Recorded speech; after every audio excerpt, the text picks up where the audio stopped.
Here we have the Master Lock Magnum. A lot of reviews say Master Lock's not too good. The body-wise, feels good. I mean, it has a nice feel. Feels like it'll hold it.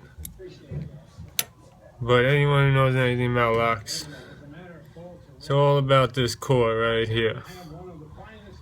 Okay, now I've opened this lock, so I know there's no security pins, which is a problem. I don't know how they could call it Magnum and they don't even have security pins. But what can you do? We'll find out how secure, how Magnum-like it is.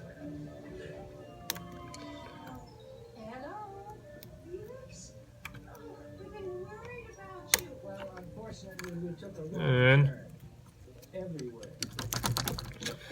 as you see, not very masterful. So, Home Depot, avoid this lock.